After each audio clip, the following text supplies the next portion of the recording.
Hey there guys, so I was listening to an interview recently with Eddie Hearn, and according to him, he says that Nathan Cleverley's next fight is going to be against Badou Jack, and he claims it's going to be in America. Now, let's talk about this fight because it's an interesting one. Now, first of all, what I want to say about this fight is don't be fooled by Nathan Cleverley's victory over Jurgen Bremer.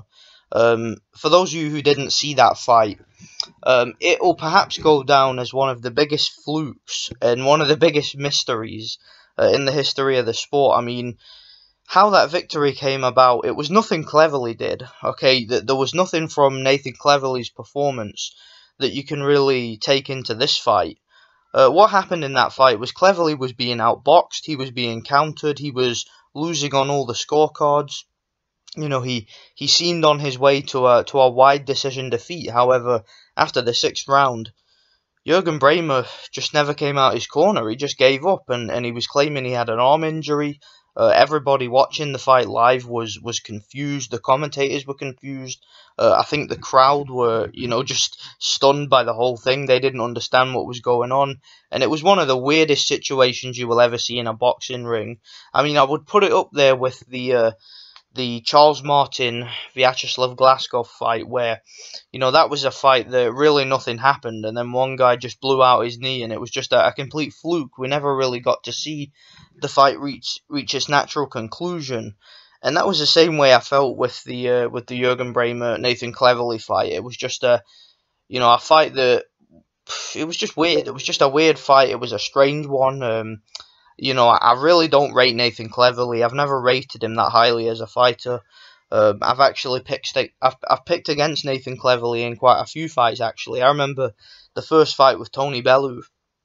I was predicting that Tony Bellew was going to beat Nathan Cleverley. That's the first fight when, back when not a lot of people knew who Tony Bellew was, but I'd been watching him at a domestic level, and I felt that he was the better fighter. I thought he had more skills than Cleverley. Nathan Cleverley, to me, he's one of these guys who is more of an athlete than he is a fighter and a boxer. And to be honest, he's fighting in the light heavyweight division where there are a lot of big punchers and a lot of heavy-handed guys. You got people like Sergey Kovalev, Adonis Stevenson. Obviously, you had Bellew at the time, guys like Beterbiev and whatnot. So you've got a lot of big punchers at light heavyweight.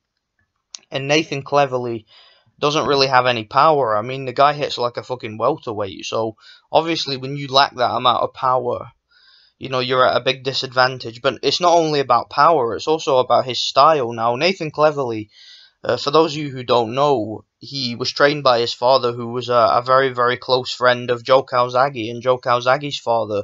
So Nathan Cleverley tried to emulate Joe Calzaghe's style. Now, obviously, those of you who watch Joe Calzaghe will know that he was a very, very active and a very aggressive fighter in the ring with a heck of a lot of hand speed and a heck of a lot of stamina, who would apply tremendous amount of pressure on his opponents and would rely on volume and hand speed and stuff like that.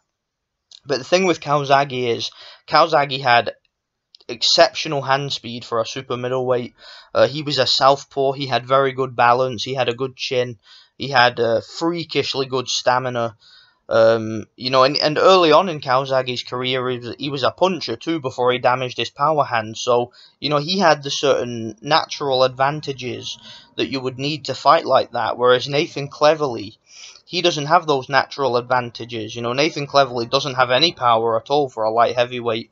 He doesn't really have the kind of durability and the kind of balance that Calzaghe had, or the kind of, just the kind of toughness that Calzaghe had. Calzaghe was a very tough guy, mentally and physically, and Nathan Cleverley doesn't really have that sort of durability, and with Nathan Cleverley trying to emulate that style where he's working on pressure and volume punching and stuff like that. If he's going to fight like that against big knockout punchers like Sergey Kovalev, I mean, you saw the result, didn't you? So, yeah, Nathan Cleverley, I'm not that impressed by Nathan Cleverley as a fighter.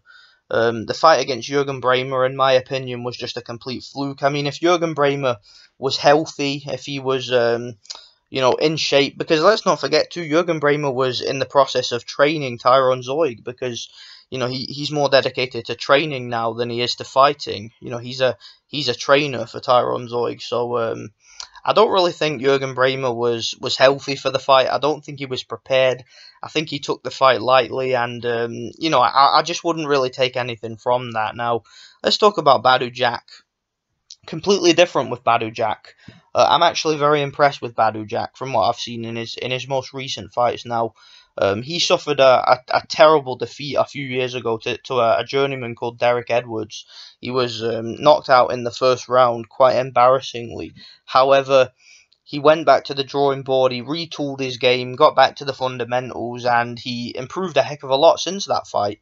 And since that fight, he's looked very good. I mean, he went on to defeat Anthony Dirrell, which was a big upset. A lot of people picked against him in that fight.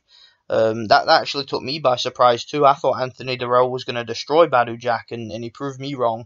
He also beat, well, in my opinion, he beat James DeGale, and he was absolutely robbed in that fight. The fight was officially a draw. I thought that Badou Jack beat James DeGale. I did, and he also got a draw against Lucien Boutte in another fight that I thought that Badou Jack did enough to win. That one was a bit closer, in my opinion, than the DeGale fight was, but I still thought that Badou Jack had just edged it out, and I thought he'd done enough to win. And of course, he won a decision victory over George Groves too. So Badou Jack, since that defeat to Derek Edwards, he's just become a completely different fighter. Okay, he's retooled his game, improved his defense. You know, he got back to those solid European boxing fundamentals that he had before, and I just think that his skills have come together nicely, and he's a more complete fighter now. He also seems to be in much better shape these days. Now, he claims that the reason why he moved up to light heavyweight is because he was struggling to make the weight at 168, and if that's true, then moving up to light heavyweight could be the best thing for him. You know, he might improve his stamina, he might be able to take a punch better. You know, he may be able to punch a little bit harder, and if that is the case, then he should make easy work of Nathan Cleverly. So yeah, if this fight does happen, and if what Eddie Hearn says is true, and if the fight's taking place in America, where I'm sure Floyd Mayweather, I mean, look, I know that Badou Jack has gotten the short end of the straw in several decisions, but in America against Nathan Cleverly, I can't see him getting shafted for the third time in a row. You know, I can't see that happening. So I think if the fight's taking place in America, if it's all legitimate, I'm taking Badou Jack to beat Nathan Cleverly. I think he should comfortably outbox Nathan Cleverly. Nathan Cleverly couldn't beat people like Andre Fonfara, for example, and I think that Badou Jack, in my opinion, is a better boxer than Andres Fonfara. You know, he has better defense and better skills. So, you know, I just think that this is the case of, you've got one guy in Cleverly who was very, very lucky to win a world title. I mean, and he got well, the first time he won the world title was a result of Jurgen Bremer vacating the title, because when Cleverly and Bremer were first set to fight, and that fight was set to happen in London in 2011. I remember that one. It was meant to be on the same card as the George Groves James DeGale fight. I actually watched it live, and Jurgen Bremer suffered a nasty cut in sparring and had to pull out of the fight. So the WBO, obviously, who are in Frank Warren's pocket, they stripped Jurgen Bremer of the title and basically just handed it to Nathan Cleverly. He never even had to fight anybody for the title. They just gave it to him, and then they gave him a title defense against some journeyman on the undercard. I think what was the guy's name? Aleski Koziemski or something like that his name was, and Cleverly stopped him. But so yeah, Cleverly was very, very lucky to win a world title, and in my opinion, he was lucky to regain a world title against Bremer, because Bremer just wasn't himself in that last fight, and he just gave up. I mean, I'm sure if that had been a younger Jurgen Bremer, and if Jurgen Bremer had fought Cleverly the first time, I'm pretty sure he would have beaten Cleverly, because I just think that Bremer's the better boxer, better skills and everything. So, and he's got decent power for a light heavyweight too, and a decent chin, and he's a slick southpaw with good defense. So I don't think that a healthy Jurgen Bremer would have lost to Nathan Cleverly.